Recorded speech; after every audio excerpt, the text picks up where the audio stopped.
우리에게 주시는 말씀을 함께 찾으시고 우리 오늘 사도신경 강의 9번째 시간을 시작하겠습니다. 요한일서 1장 5절에서 10절 말씀을 우리 한 절씩 교독하고 10절은 같이 읽도록 하겠습니다. 제가 먼저 5절을 읽겠습니다. 우리가 그에게서 듣고 너희에게 전하는 소식은 이것이니 곧 하나님은 빛이시라 그에게는 어두움이 조금도 없으시다는 것이니라. 만일 우리가 하나님과 사귐이 있다 하고 어둠에 행하면 거짓말을 하고 진리를 행하지 아니함이거니와 그가 빛 가운데 계신 것 같이 우리도 빛 가운데 행하면 우리가 서로 사귐이 있고 그 아들 예수의 피가 우리를 모든 죄에서 깨끗하게 하실 것이요. 만일 우리가 죄가 없다고 말하면 스스로 속이고 또 진리가 우리 속에 있지 아니할 것이요. 만일 우리가 우리 죄를 자백하면 그는 미쁘시고 의로우사 우리 죄를 사하시며 우리를 모든 불의에서 깨끗하게 하실 것이요. 함께 읽습니다.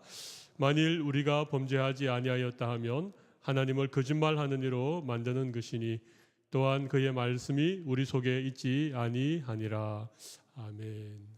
우리 오늘은 사도신경의 신앙 고백 중에 죄를 사하여 주시는 것과 라고 하는 이 짧은 고백에 대해서 좀 풍성한 내용들을 함께 나누었으면 좋겠습니다. 오늘 예배의 자리에 계신 여러분들은 생활 예배뿐만 아니라 또 하나님께 예배하는 그런 복된 인생을 살아가는 분들이라고 생각을 합니다. 삶의 예배가 뭐라 그랬죠? 있어야 될 자리에 있는 것, 그게 삶의 예배입니다. 오늘 이 시간은 수요 예배 시간인데 특별히 세상의 바쁜 일 좀 접어두고 하나님께 나온 여러분들의 그 사모하는 심령 가운데 오늘 죄가 무엇인지 또 죄 용서가 무엇인지 그리고 죄 사함을 받은 자의 삶이 어때야 하는지에 대해서 하나님께서 귀한 말씀으로 우리에게 은혜 주시면 정말 좋겠습니다. 여러분 받으신 우리 교환에 제가 서론을 이렇게 좀 적어두었습니다. 오늘은 죄를 사하여 주시는 것에 대해 배우도록 하겠습니다. 죄를 사하여 주시는 것은 중요한 얘기입니다. 죄를 사하여 주시는 것을 믿는다는 것은 내가 죄인이라는 것을 전제로 한 고백입니다. 그럼 맞죠? 죄를 사하여 주시는 것을 믿습니다. 죄 사함을 믿는다. 이 말은 내가 사함을 받아야 될 죄가 있는 죄인이라는 사실을 전제로 한 말씀이죠. 그래서 여러분 이렇게 고백하는 것은 사도신경을 고백할 때 죄를 사하여 주시는 것을 믿습니다.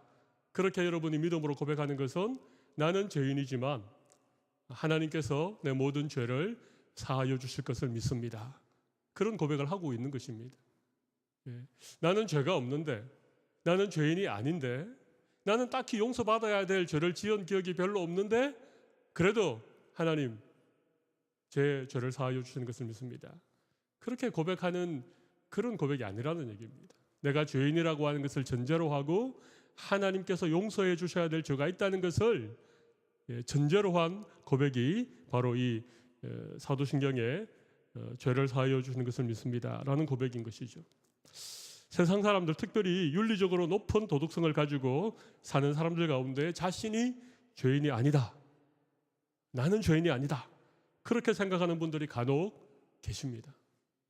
우리 예수님께서 누가복음 18장에 보면 이런 얘기를 하셨습니다. 자기를 어렵다라고 믿고 다른 사람을 멸시하는 한 사람이 성전에 기도하러 올라갔다. 이 바리새인들을 염두에 두고 하신 얘기죠. 자기를 어렵다라고 믿고 다른 사람을 멸시하는 그런 사람이 있다는 것입니다. 자기를 스스로 어렵다라고 얘기는 이런 사람들에게 죄를 사하여 주시는 것을 믿습니다 라고 하는 고백은 필요 없지요. 그러나 사실 모든 사람은 다 죄인입니다. 스스로 어렵다라고 생각하는 것 자체가 어떻게 보면 큰 죄이지요. 교만의 죄일 수도 있고 하나님의 사죄의 은총을 거부하는 이런 거역죄일 수도 있고 그래서 세상에는 두 종류의 죄인이 있다고 말씀을 드릴 수 있습니다. 어떤 죄인일까요? 제가 언제 한번 설교 시간에도 이 말씀 드렸던 기억이 있는데 어떤 죄인일까요? 자신을 죄인으로 인정하는 죄인과 자신을 의롭다고 착각하는 죄인. 세상에 있는 두 종류의 죄인은 딱 이 두 종류의 죄인이 있습니다. 이 말은 어떤 의미죠? 모두 다 죄인이다. 로마서 3장 23절 또 로마서 3장 10절에 있는 말씀처럼 모든 사람이 죄를 범하였다.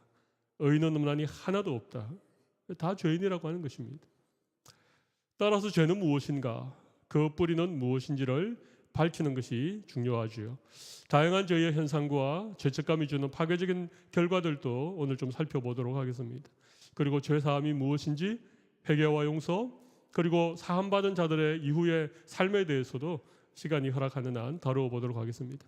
많은 그리스도인들이 여전히 무거운 죄책감에 시달리고 있거나 죄 가운데 신음하고 있습니다.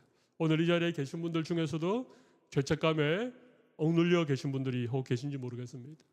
여전히 어떤 죄로부터 자유하지 못하고 그 죄에 얽매여서 그렇게 살아가는 분들이 혹 있는지 모르겠습니다. 오늘 이 시간 우리가 배우는 이 말씀을 통해서 여러분의 죄에 대한 바른 관점들, 그리고 또 죄의 문제를 해결할 수 있는 그런 귀한 은혜를 하나님 우리 모두에게 주시면 좋겠습니다. 먼저 죄가 무엇인가 한 4가지로 살펴보겠습니다. 첫 번째 죄는요, 하나님의 기준에 벗어난 것, 이게 죄입니다. 이것이 죄인가? 이것이 죄가 아닌가? 그것을 분별할 수 있는 기준이 무엇일까요? 내 양심일까요? 아니면 사회적인 어떤 법이나 사회적인 윤리의 잣대일까요? 물론 그것도 가능합니다. 내 양심에 죄가 되는 것도 있고 내 양심에 전혀 찔림이 없으면 죄라고 생각하지 않을 수 있는 것도 있습니다. 죄의 기준을 좀 훨씬 낮게 잡아서 어떤 사회가 서로 약속한 어떤 법이나 이런 어떤 마땅히 사람들이 지키고 살아야 가야 될 이런 어떤 규범들을 정해놓고 거기에 어긋나지만 않으면 죄가 아니라고 생각할 수도 있습니다. 그러나 적어도 예수 믿는 우리들에게 있어서 하나님의 말씀을 믿고 살아가는 우리들에게 있어서 죄의 기준, 그것은 하나님의 말씀이라고 하는 거죠. 사실 세상 사람들이 인정하든 인정하지 않든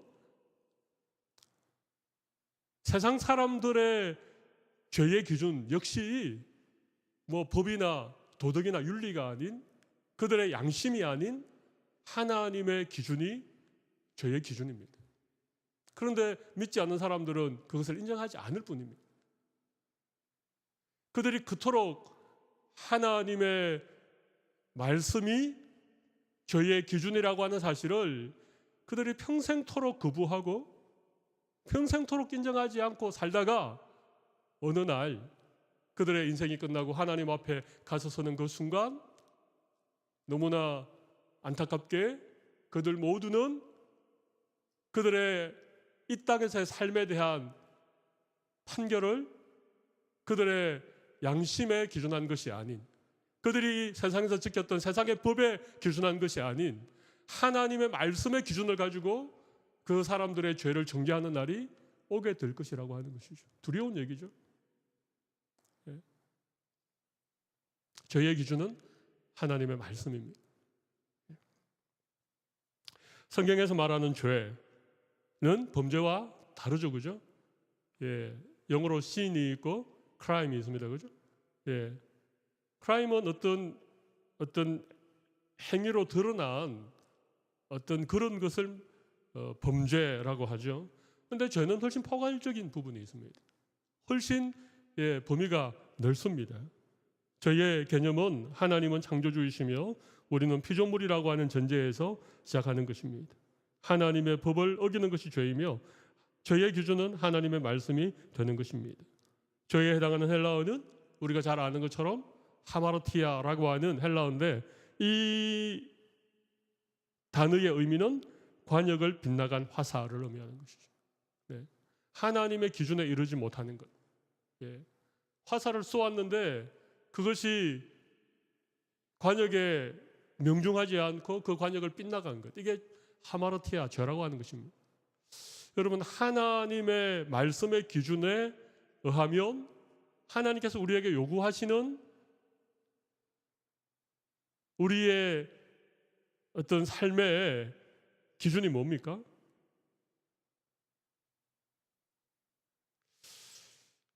하나님이 이렇게 말씀하십니다. 내가 거룩하신 것처럼 너희도 거룩하라. 하늘에 계신 너희 아버지의 온전하심과 같이 너희도 온전하라. 하나님의 기준은요, 우리가 생각하는 것 이상입니다. 그러니까 하나님의 기준에 이룰 수 있는 인간이 있겠습니까? 없겠습니까? 없습니다. 하나님의 저울에 달아서 함량이 미달되었다. 다니엘서에 보면 그런 얘기가 나오죠, 그죠? 메네 데겔 우바로신, 함량이 미달되었다는 것입니다. 하나님의 말씀에 저울이라고 하는 기준이 있는데 거기에 달아보면 모두 다 기준에 미달할 수밖에 없는 것. 네. 그러니까 이 하나님의 기준이라고 하는 것이 우리 인간의 어떤 노력으로는, 우리의 어떤 선한 행실로는, 우리의 도덕적이고 종교적인 그런 열심으로는 도무지 도달할 수 없는 이런 기준, 이 기준이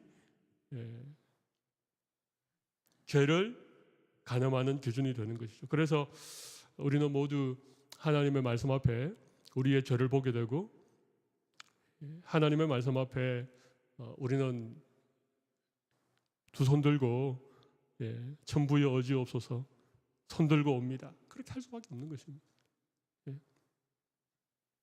저희의 기준이 뭐라고요? 하나님의 말씀. 그것이 죄인지 아닌지를 결정하는 기준이 되고, 죄라고 하는 것은 하나님의 기준에서 벗어난 것, 하나님의 말씀의 저울에 달아서 함량이 미달된 것, 하나님의 온전함에 이르지 못하는 것, 하나님의 거룩함과 같이 거룩하지 못한 그 모든 것이 죄라고 하는 것입니다. 심각하죠? 그래서 우리는 다 죄인입니다. 네. 윤리적인 악이 있습니다. 악이란 죄의 영향으로 나타나는 고의로 저지른 행위를 지칭합니다. 악이라고 하는 것이죠, 그죠? 죄, 악, 혹은 범죄, 구체적인 어떤 행위로 나타나는 그런 어떤 죄악들, 뭐 살인, 강도, 절도, 폭행, 방화, 유괴, 강간 등 도덕적인 악이며 하나님의 처벌이 따르기 때문에 이런 걸 guilty라고 하는 것입니다. 법정에서 최종 guilty라고 선언하면 그 죄에 대한 책임을 져야 되죠, 그죠? 죄에 대한 벌을 받아야 되죠. 죄책이 사실은 주어지는 것이죠. 죄책이 주어지는 그런 어떤 윤리적인 악, 이런 것들이 있다는 것입니다. 그래서 사람들은 이 두 번째 이 윤리적인 악, 이것을 죄라고 얘기를 합니다. 나머지 거기 보기가 4가지가 나와 있는데 나머지 3가지 1번, 3번, 4번은 그렇게 심각하게 죄라고 생각하지 않습니다. 세상 사람들은 윤리적인 악, 이것을 죄라고 생각합니다만은 사실은 죄의 범위는 훨씬 큽니다. 이런 것들 때문에 더 인간의 본성은 더러워지고 부패하게 되어지는 것이죠. 그런데 사실 성경에는 이런 윤리적인 악만을 죄라고 하지 않습니다. 3번은 뭡니까? 마음에 거하는 것도 죄라고 얘기하잖아요. 사람들은 행동만은 문제로 삼지만 성경은 생각으로 행한 것도 죄라고 하죠. 우리 예수님이 이 형제를 살인한 것만 죄가 아니라 형제를 이렇게 미워하거나 형제를 향하여 욕을 하거나 이런 것도 죄라고 했죠. 여자를 보고 마음에 음욕을 품으면 그것도 간음죄에 해당한다고 하셨죠. 그러니까 성경에서 말하는 죄는 그것이 말로 표현되거나 어떤 행동으로 드러나거나 어떤 결과가 나타나야만 죄가 아니라 우리의 마음의 동기도 죄라고 그렇게 말씀하시는 것입니다. 내가 누군가 정말 미운 사람이 있는데 그걸 그냥 아무튼 기도하고 하나님 앞에서 이렇게 잘 해결하면 죄가 아니죠. 근데 그냥 속으로 이 XX 뭐 이렇게 하든지 그런 마음을 지속적으로 품고 있으면 이것은 형제를 살인한 것과 같은 죄에 해당한다. 사실은 우리 예수님이 겉으로 드러난 행동에 대해서 우리 예수님은 오히려 그 드러난 어떤 죄의 행동, 그죠?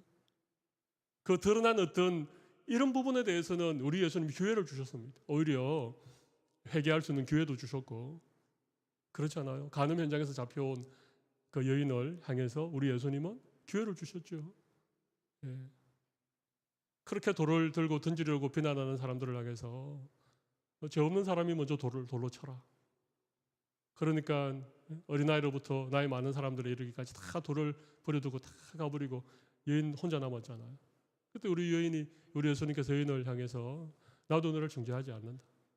그렇지만 가서 다시는 죄를 범하지 말라.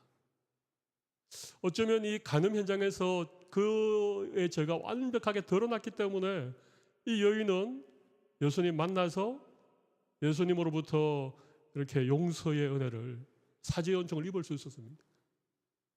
근데 그런 기회를 가지지 못했던 사람은 누굽니까? 마음으로 죄를 짓고 있었던 사람들.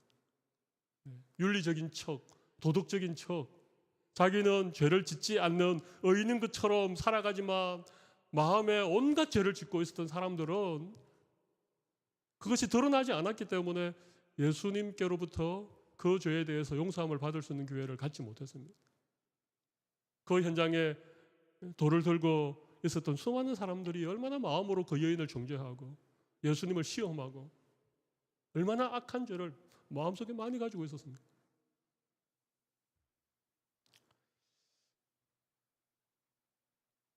우리 예수님은 입을 통해서 우리의 속으로 들어가는 것이 사람을 더럽게 하지 않는다. 그렇게 말씀하셨죠. 오히려 우리의 마음에 있는 것이 입으로 나오는 우리의 마음에 있는 그것이 사람을 더럽게 한다. 그렇게 말씀하셨습니다. 우리의 마음이 참 중요한데 예레미야서에 보면 만물보다 부패한 것이 우리의 마음이다. 그렇게 얘기하잖아요. 그죠? 드러나는 건요. 이게 숨길 수가 없잖아요. 그죠? 입으로 나오는 말, 어떤 행동. 이건 숨길 수 없기 때문에 거기에는 적절한 제재도 따르고 심하면 법정에도 서야 되고 또 잘못하면 그 죄에 해당하는 벌도 받아야 되죠. 그러니까 그건 사회적인 제재도 있고 다른 사람의 눈도 있고 그렇기 때문에 그 죄를 계속 지울 수. 근데 마음은요? 아무도 모르잖아요. 그렇죠? 뭐 오래 같이 산 부부 정도는 좀 알 수 있을지 모를 것 같아요. 저 사람이 지금 걱정이 있는지 아니면 배가 고픈지 지금 마려운지 이게 마렵다는 얘기가 뭔지 아시겠죠? 그죠? 오래 같이 살다 보면 말하지 않아도 그냥 느낌만으로 이 사람이 어떤 생각을 하고 있는지 마음에 무슨 이게 있는지 이게 조금 짐작은 가는데 그래도 잘 모를 때가 많습니다. 거의 모르는 거죠. 마음에 품고 있는 생각을 거의 모르는 거죠. 그러니까 마음속으로 수많은 죄를 짓는다는 것입니다. 이게 더 심각한 것입니다. 근데 중요한 것은 우리 예수님도 그러셨고 3년 동안 예수님이 사역하셨던 복음서를 잘 읽어보십시오. 예수님도 정말 그랬습니다. 사람들의 마음을 꿰뚫어 보셨고 그들의 드러나는 행동은 그렇게 중요하게 생각하지 않으셨습니다. 하나님은 더더욱 그러시죠. 하나님은 외모를 보시지 않고 우리의 마음을 보신다. 그러니까 하나님이 더 중요하게 생각하는 건 우리의 마음이라는 거죠. 그러니까 마음으로 짓는 죄가 더 심각하고 마음으로 우리는 더 많은 죄를 짓고 있고 마음으로 짓는 죄가 겉으로 드러나지 않을 뿐이지 우리는 정말 심각한 죄인들이라고 하는 것입니다. 이 부분에 다 동의를 하십니까? 저는 정말 동의를 합니다. 네. 마음으로 얼마나 많은 죄를 짓는지 모르겠습니다.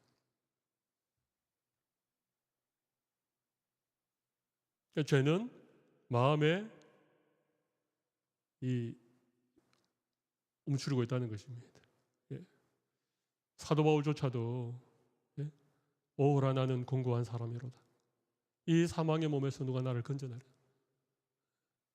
내가 마음으로는 성령의 법을 내가 추구하지만 육신으로는 여전히 저와 사망의 법에 얽매여 살아가는 이런 자기의 이 연약함과 죄인됨에 대해서 하소연하듯이 그렇게 고백하는 것을 우리가 들어보면 우리 마음에 있는 죄의 문제가 얼마나 심각한가 하는 것을 우리 알 수 있습니다. 죄의 뿌리가 뭘까요? 죄의 뿌리는 교만이라고 말할 수 있습니다. 교만은 거기 중요한 얘기가 나옵니다. 하나님의 자리를 인간이 차지하려는 것. 교만이 뭐라고요? 하나님의 자리를 인간이 차지하려는 것이 교만입니다. 창세기 3장에 보면 우리의 조상 아담과 하와가 선악을 알게 하는 나무의 열매를 따먹고 범죄한 그 말씀이 기록되어져 있는데 이 말씀 잘 읽어보면 특별히 두 가지 점을 우리가 좀 생각해 볼 수 있습니다. 하나는 자기가 하나님처럼 되는 것입니다. 사탄이 뭐라고 유혹했습니까? 사탄이 여자에게 이 동산에 있는 모든 나무의 실과를 먹지 말라 하더냐. 유도신문이죠, 그죠? 하나님을 아주 나쁜 사람으로, 나쁜 분으로 그렇게 매도하면서 물어보는 것이죠.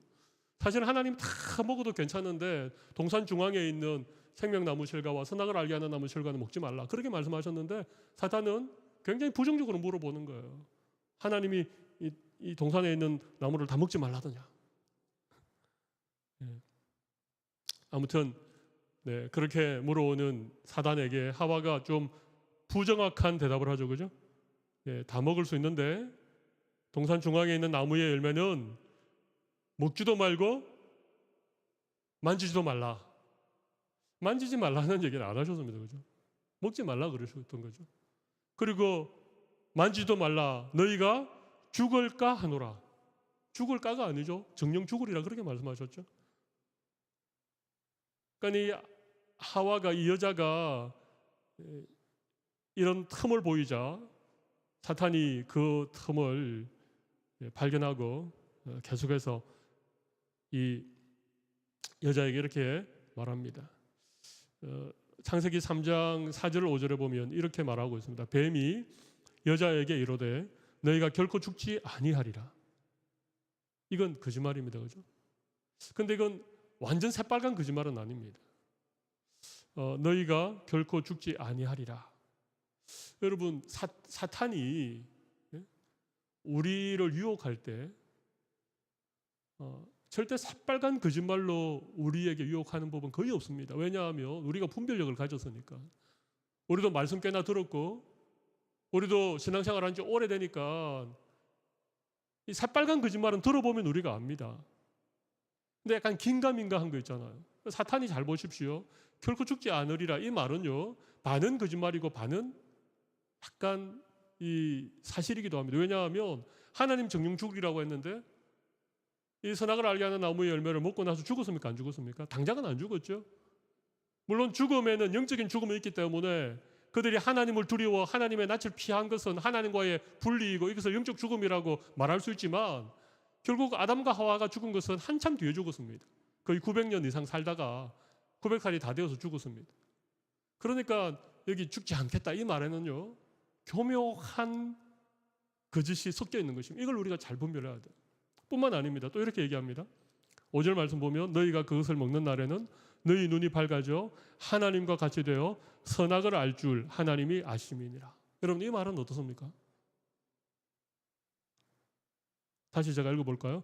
너희가 그것을 먹는 날에는 너희 눈이 밝아져 하나님과 같이 되어 선악을 알 줄을 하나님이 아심이니라.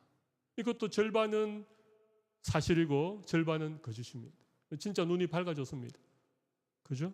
그리고 더 심각한 것은요. 잘 들어보십시오. 더 심각한 것은 선악을 아는 일에 하나님처럼 될 것이다. 여러분 이 말은요. 여러분 모든 선악의 결정을 할 수 있는 분은 누구십니까? 오직 한 분 하나님이십니다. 이것이 선인지 악인지를 결정할 수 있는 분이 누구시라고요? 하나님이십니다. 죄송하지만 아담이나 하와에게는 그와 같은 권한이 주어지지 않았습니다. 그런데 실제로 이 선악을 알게 하는 나무의 실과를 따먹고 나니까 그들의 눈이 밝아져서 벗은 줄 알았죠. 그리고 선악을 판단하는 기준이 하나님에게서 자기에게로 오게 된 것입니다. 그러니까 하나님께 물어봐야 됩니다. 하나님, 이것이 옳은 것입니까? 하나님, 이것이 악한 것입니까? 하나님, 이것을 제가 해야 됩니까? 그래야 되는 존재가 인간입니다. 우리는 피조물이니까. 하나님의 말씀에 순종하는 그 순종 가운데 우리에게는 참된 기쁨이 있고 정말 인간다운 하나님의 약속이 보장되어진 삶이 주어져 있는데, 하나님의 말씀에 불순종하고 범죄하고 난 뒤에 모든 선악을 판단하는 기준이 내가 되어버린 거예요. 내가. 여러분, 이게 자기 중심적인 그런 존재가 되었다는 것이죠. 그렇게 제가 거기에 써놨죠. 자기가 하나님처럼 되어 모든 선악의 기준이 자신이 되는 것, 이것이 죄입니다. 자기 중심적인, 자기가 하나님처럼 되어져서 내가 이것은 옳고 그러고, 이걸 전부 다 자기 스스로 판단한다는 것입니다. 인간이 그렇게 지혜로운 존재입니까? 우리가 어떻게 모든 선악을 다 알 수 있는 그런 지혜를 가진 자들입니까? 우리는 우준한 자들입니다. 사실 우리가 이것이 선이다라고 생각하지만 우리의 생각이 얼마나 잘못되었는지 한참을 살아가다 보면 어느 순간 내 판단이 정말 잘못되어졌고, 내가 선하다라고 생각한 그것이 악이었고, 내가 가치 있다라고 생각했던 그것이 너무나 무가치한 것이었고, 그런데도 우리 인간이 선악을 알게 하는 나무의 실과를 먹고 난 다음에 모든 선악을 아는 기준이 내가 되어버린 거예요. 여러분, 최고의 우상은 자기 자신입니다. 돈도 자녀도 이 세상의 모든 것을 우상으로 삼고 살아가는 그 뿌리에 보면 자기 자신을 위함이라고 하는 이 이기적인 이 뿌리 깊은 이 죄악이 도사리고 있는 것이죠. 사람들은 다 자기 중심적입니다. 특별히 21세기 이 포스트 모던이라고 하는 이 시대는요, 한 사람의 인격, 한 사람의 감성, 한 사람의 어떤 가치, 이런 것들이 극대화되어진 시대를 살아가고 있죠. 인권을 존중해야 되지만 그 소수의 인권 때문에 다수가 희생을 당해야 되는 이런 시대를 우리가 살고 있지 않습니까? 아무튼 이게 죄의 뿌리는 교만입니다. 교만은 내가 하나님처럼 되려고 하는, 하나님처럼 높아지려고 하는, 인간됨의 자리를 박차고 하나님처럼 되려고 하는 이 교만과, 또 하나는 모든 선악을 판단하는 기준이 자기에게 있는 것처럼 자기 중심적인 이런 생각, 이기적인 생각, 이게 모든 죄의 뿌리입니다. 모든 죄는 여기에서부터 시작하게 됩니다. 잘 여러분 생각해 보십시오.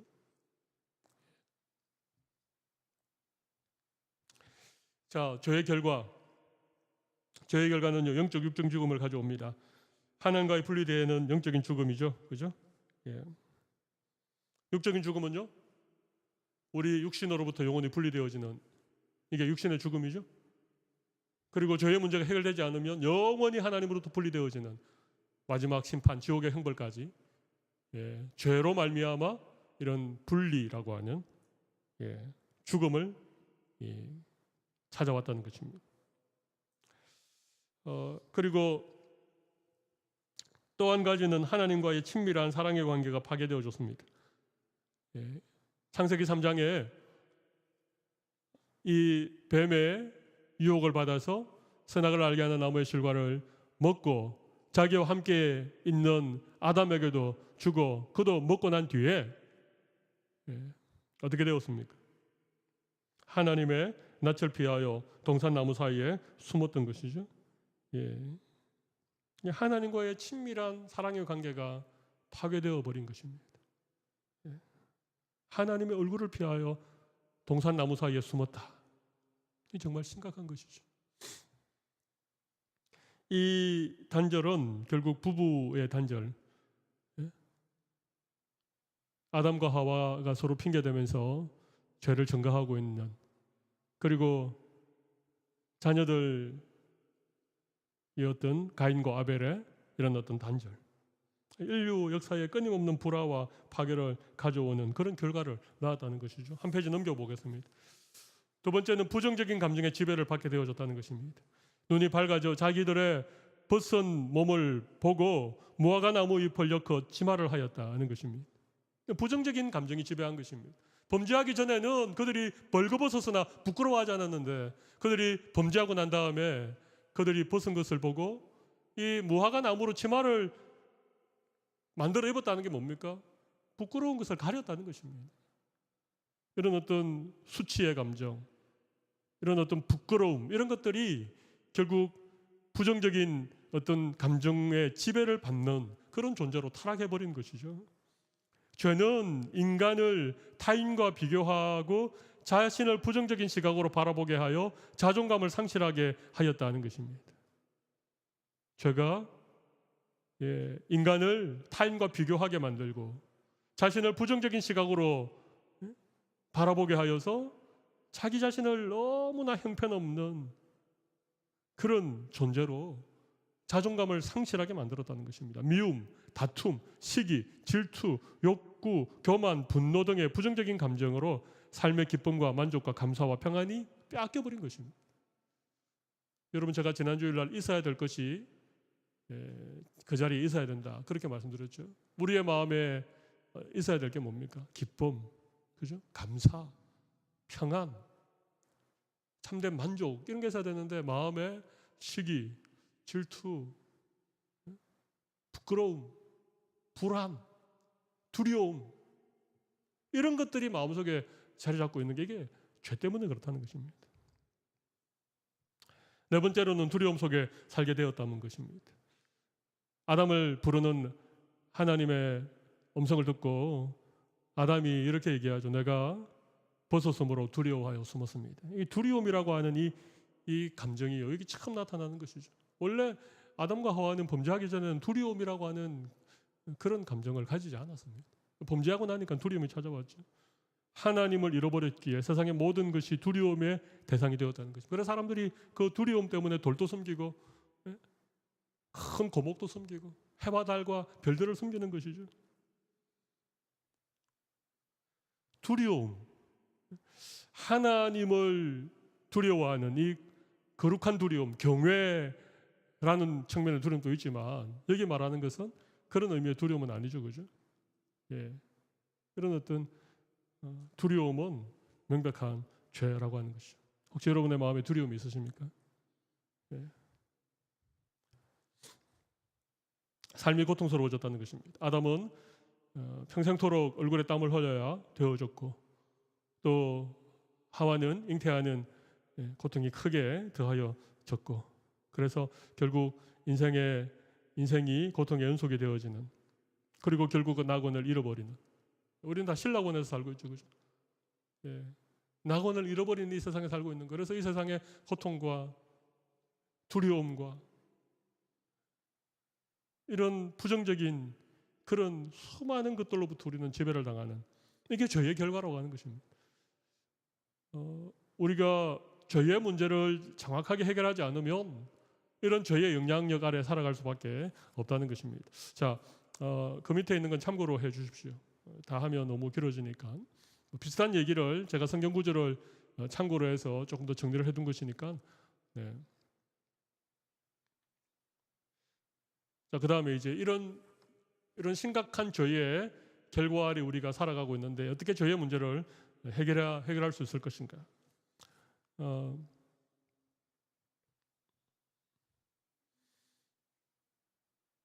여러분, 하나님이 우리의 죄를 어떻게 사해 주셨습니까? 하나님 공의로운 분이시죠. 그래서 하나님은 아담과 했던 약속, 정령 죽으리라고 했던 이 약속을 하나님은 지키셔야 하셨습니다. 하나님이 손바닥을 뒤집듯 당신의 말씀을 뒤집을 수 있는 분이 아니십니다. 하나님은 공의로운 분이시기 때문에 하나님이 하신 말씀을 지키셔야 되셨죠. 그래서 죄를 지은 인간은 죽어야 됩니다. 죄의 값은 사망이니까요. 그런데 하나님께서 우리의 죄를 대신하여 죄 없으신 예수님이 십자가에서 우리의 모든 죄값을 치르시고 죽게 하셨지요. 이건 구약 시대로부터 계속해서 하나님께서 보여주신, 또 하나님이 약속하신 그런 우리의 죄를 대속해 주시는, 우리의 죄의 문제를 해결해 주시기 위한 하나님의 계획이셨습니다. 창세기 3장에 아담과 하와가 범죄한 그 현장에서 우리 하나님은 그들의 무화과 나무로 엮어서 금방 이렇게 마르고 쭈그러들 그 무화과 나무 치마를 벗기고 가죽 옷을 지어 입으셨죠. 가죽 옷. 가죽 옷을 만들려면 그게 양가죽으로 만들었는지 뱀 가죽으로 만들었는지 아니면 소 가죽으로 만들었는지 잘 모르겠지만 아무튼 가죽으로 옷을 지어 입히려면 어떤 동물이든지 희생을 당해야 되죠. 그렇죠? 사실 여기서부터 아담과 하와의 죄로 말미암는 수치를 가리기 위하여 다른 동물이 희생되어져서 그 가죽으로 옷을 만들어 입히셨던 그 가죽 옷이라고 하는 그 아주 희미하지만 그 말씀 속에 하나님께서 인간의 죄의 문제를 어떻게 궁극적으로 해결할 것인가에 대한 실마리가 찾아지는 것이죠. 그리고 또 우리가 너무 잘 아는 여자의 후손이라고 하는 거죠. 여자의 후손. 바로 장차 오실 남자의 후손이 아닌 성령으로 잉태되어서 동정녀 마리아 여인에게서 나셨더니 예수님에 대한 예언이 벌써 처음 범죄했더니 창세기 3장에 이미 하나님께서 계획해 놓으셨고 하나님께서 말씀으로 약속해 놓으셨다는 것입니다. 그래서 사실은 구약 전체에 나타나는 이 제사들, 인간의 죄를 대신해서 동물이 희생당하는 그런 모든 것들이 사실은 예수님이 우리의 죄값을 대신 지불하시고 우리의 모든 죄의 문제를 해결하셨다라고 하는 이런 하나님의 놀라운 구원의 계획이 그게 담겨져 있다는 것입니다. 예수님께서 십자가에서 돌아가신 때가 정확하게 말하면 AD 한 29년 정도 어간으로 봅니다. 예수님이 BC 한 4년경에 출생한 것을 역사적인 정설로 보기 때문에 그렇습니다. 아무튼 AD 한 30년 그 어간에 예수님이 그 예루살렘 성 밖에 있는 그 골고다 언덕, 그곳에서 십자가에 돌아가셨죠.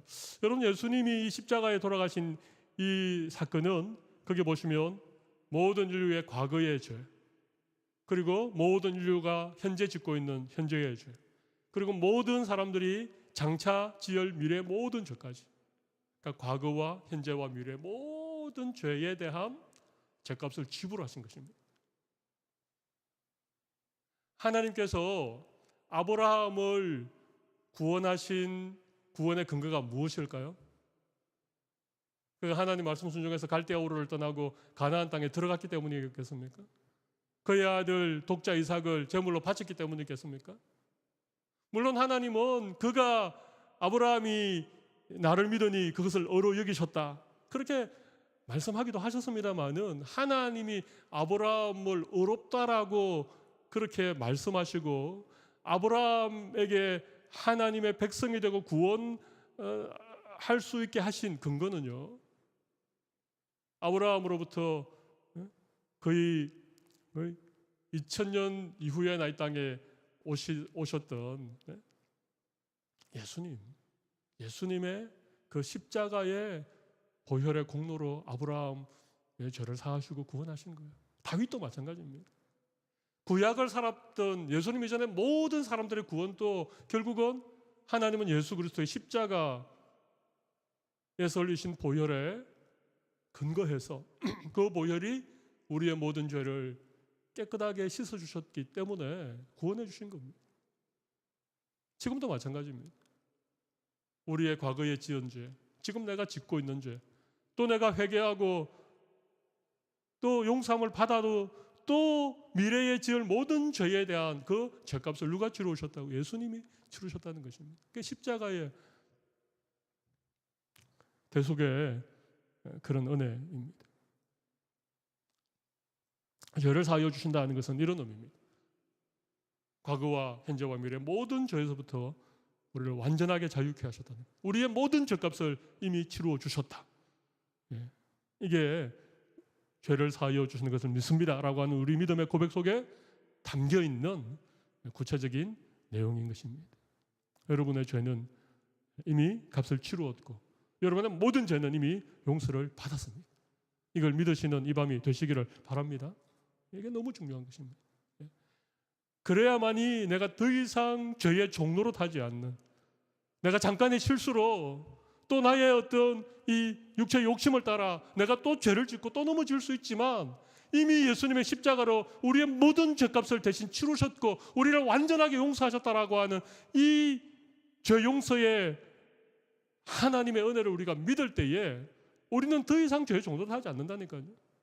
죄를 지을 때마다 하나님께 달려갈 수 있고 주님의 십자가를 붙들고 다시 그 하나님의 그 용서함에 대한 은혜를 우리가 경험하는 게 중요한 것입니다.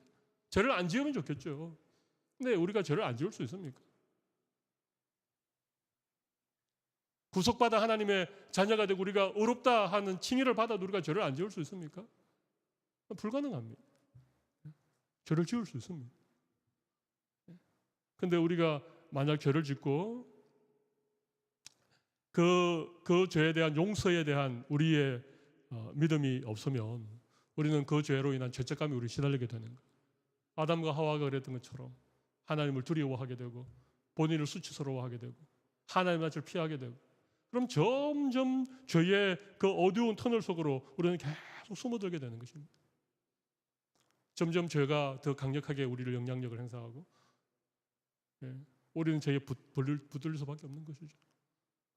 그래서 계속 우리의 마음에 악한 생각들, 두려운 생각들, 부정적인 그런 생각들, 시기와 질투들, 과한 욕심들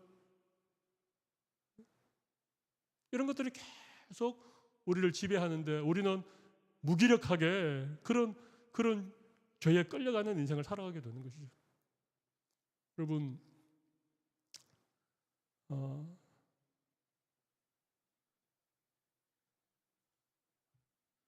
여러분이 만약 그러시다면 여러분이 가정의 남편이고 혹은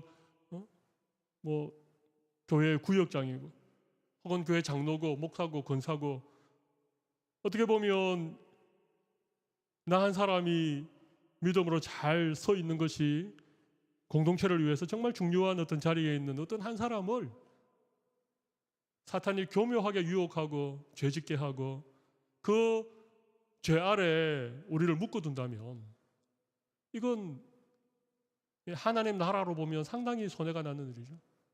그러니까 끊임없이 그렇게 한다는 것입니다. 끊임없이 우리에게.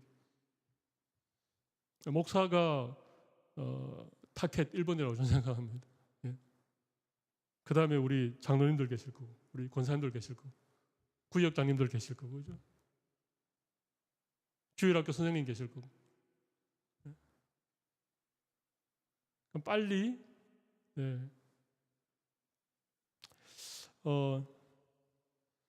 여러분 죄의 대가는 예수님이 이미 다 지불하셨습니다.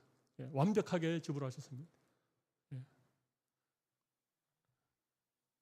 예수님이 십자가에서 모든 죄의 대가를 지불하셨다. 이거 우리 믿습니다. 그죠? 예수님이 테텔레스타이라고 말씀하셨을 때 내가 모든 죄값을 지불했다. 그런 의미지 않습니까? 그리고 우리 예수님의 그 십자가의 그 죽음이 완벽하게 모든 인류의 죄를 대속할 만한 그런 가치 있는 그런 죽음이었다 우리는 믿습니다. 예수님은 하나님이시고 죄가 없는 분이신데 그렇게 하셨으니까요. 예수님의 평범한 사람이었다라면 우리는 예수님의 그 십자가의 보혈의 가치를 좀 의심해 볼 수도 있을 것입니다. 근데 예수님이 하나님이시고 죄가 없으신 분이시고 그런 분이 십자가에 죽으셨다라고 하는 이 사실은 우리의 모든 죄에 대해서 완벽하게 죄값을 치르셨다는 사실을 우리는 조금 더 의심하지 않고 믿을 수 있는 근거가 되는 것입니다. 우리는 내가 내 죄값을 치러야 될 그런 사람이 아닙니다. 막 내가 죄값을 치르고 있어.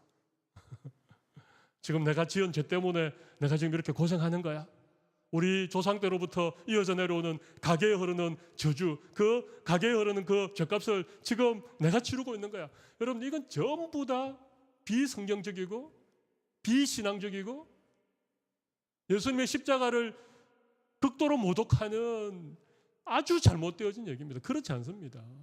예수님이 우리의 모든 죄값을 다 치르셨다니까요.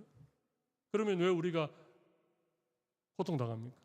왜 우리는 여전히 두려움의 감정에 휩싸이고 우리는 시기와 질투 때문에 계속해서 우리는 힘듭니까? 마음의 분함과 악한 생각이 끊임없이 일어나는 것입니까?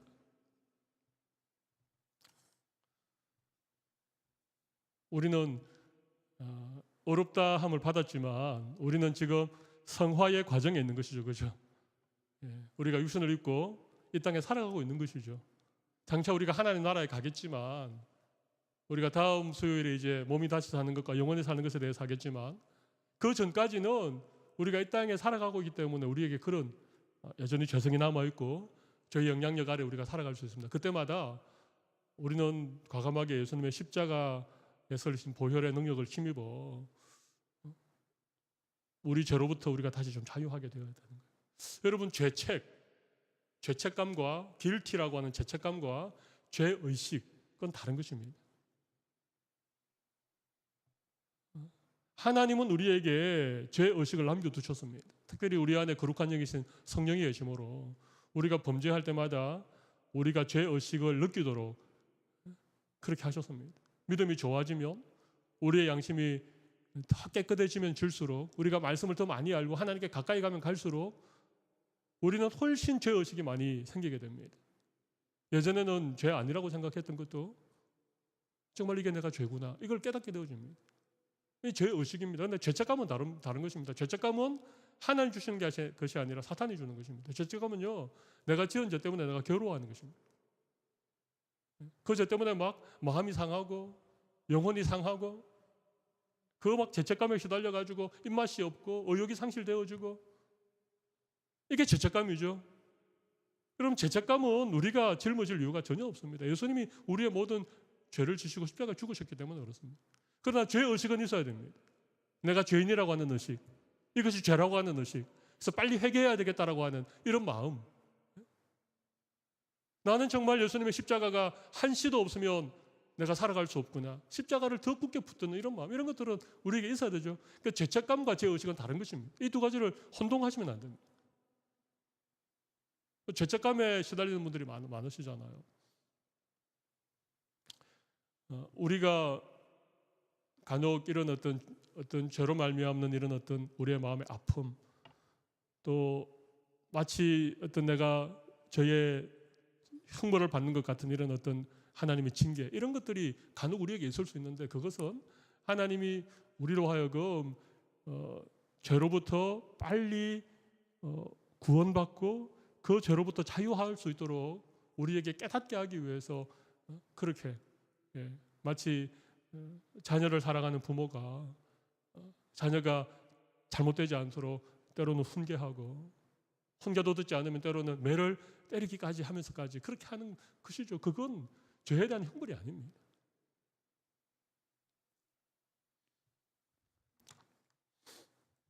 자, 마지막 3번 하겠습니다. 3번. 죄 용서함을 받는 자의 삶이 있습니다. 여러분, 진정한 회개에는 세 가지 요소가 있다는 사실을 아시죠?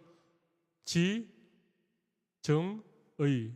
인격의 3요소인데 우리가 회개한다는 것은 우리의 인격이 새로워지는 것을 의미하니까 사실은 죄의 회개는 첫 번째는요, 죄가 죄인 줄 아는 게 필요합니다. 이게 지적인 요소입니다.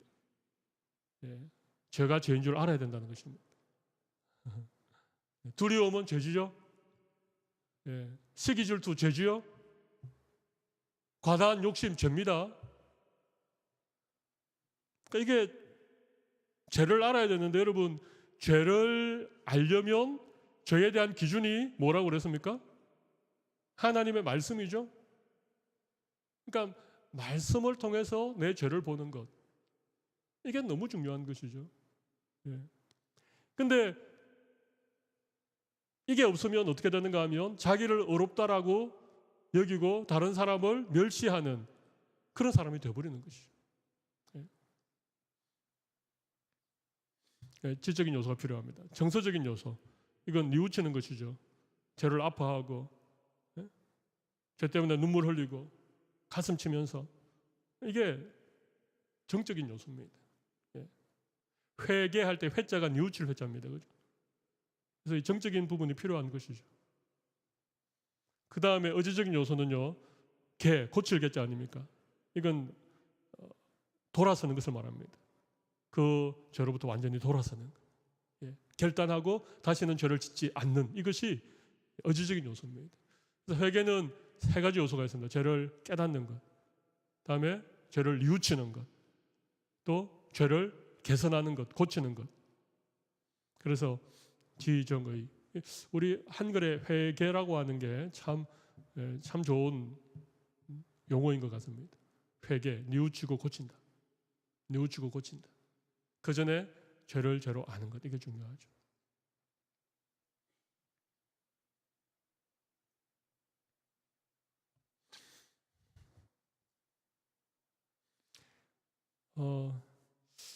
우리는 주로 정적인 요소가 회개에 많이 포함되죠.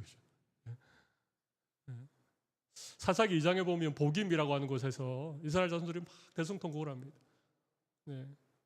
그 가나안 족속들 중에 다 쫓아내지 못한 사람들이 너희의 옆구리에 가시가 되고 뭐 이렇게 이제 하나님 말씀하시니까 그들이 복임이라고 하는 곳에서 막 큰 울었는데 울고 돌아서서 바로 죄를 짓습니다.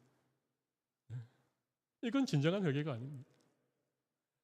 진정한 회개는요, 자기의 죄를 깨닫고 그것을 뉘우치고 그 다음에 그 죄로부터 유턴하는 것이 필요합니다. 죄를 끊어내는 것이죠.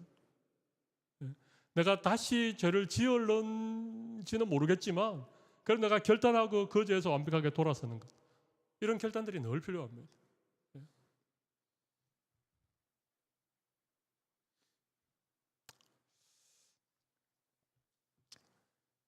죄를 회개하고 나면 하나님이 우리의 마음에 죄 용서에 대한 확신과 또 마음의 기쁨과 또 감사가 회복되는 그런 은혜를 주시죠. 우리의 마음에 기쁨도 없고 감사도 없고 이건 우리가 여전히 죄악 가운데 있다는 증거입니다.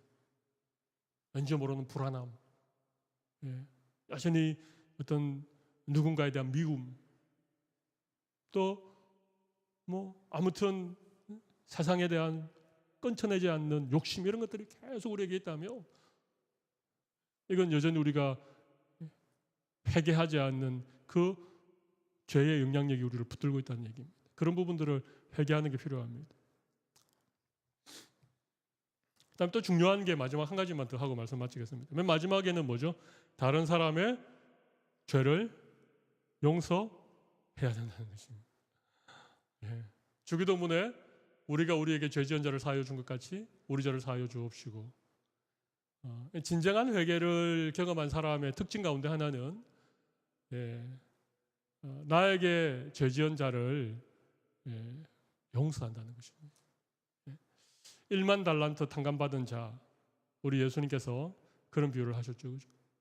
그런데 1만 달란트를 탕감받았는데 자기 친구, 동관 하나가 100데나리온, 100데나리온은 한 3달 정도 열심히 일하면 모을 수 있는 정도. 뭐 큰 금액이지만 1만 달란트에 비하면, 금 1만 달란트에 비하면 100데나리온 정말 아무것도 아니에요. 그 100데나리온 빚진 자기 친구를 잡아다가 옥에 가두고 그것을 갚을 때까지 그렇게 옥에 가두었던 이 1만 달란트 탕감받은 자의 얘기를 우리가 너무 잘 알고 있지 않습니까? 우리가 그렇게 하면 안 된다는 것이. 이게 신학적으로 정확한 표현이 될지 안 될지는 모르겠지만 저는 이런 생각을 해보았습니다. 내가 누군가의 죄를 용서한다는 것은 사실은 나를 위해서 용서해야 됩니다.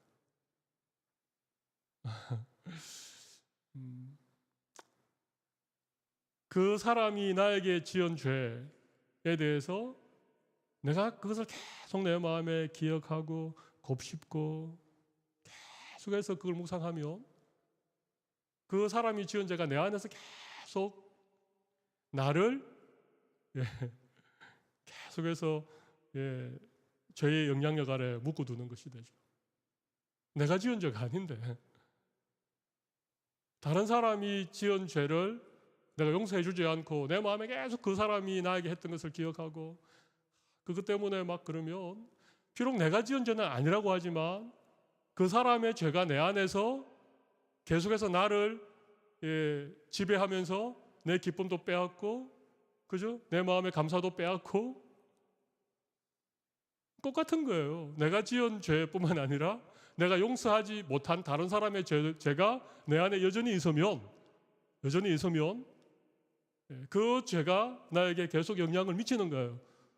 이건 좀 불공평하지 않습니까? 내가 지은 죄도 아닌데 다른 사람의 죄인데 그래서 우리는 다른 사람의 죄를 무조건 용서해야 되는 거예요. 무조건.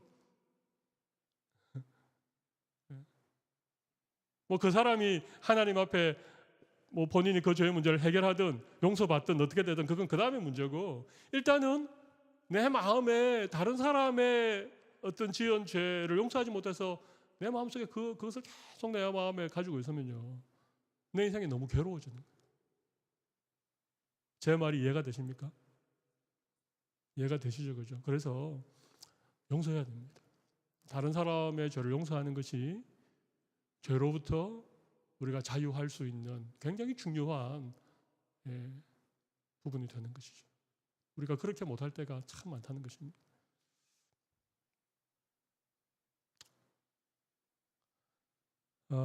네, 우리 여기까지 좀 정리를 하면 좋겠습니다. 죄를 사하여 주시는 것을 믿습니다라고 하는 이 고백 속에는요, 우리를 모든 죄에서부터 자유하게 하시려고 하는 하나님의 놀라운 사랑이 포함되어져 있는 그런 귀한 말씀이라고 생각을 합니다. 제가 한번 기도하고 우리 사도신경으로 우리 수요 예배를 마무리하도록 하겠습니다.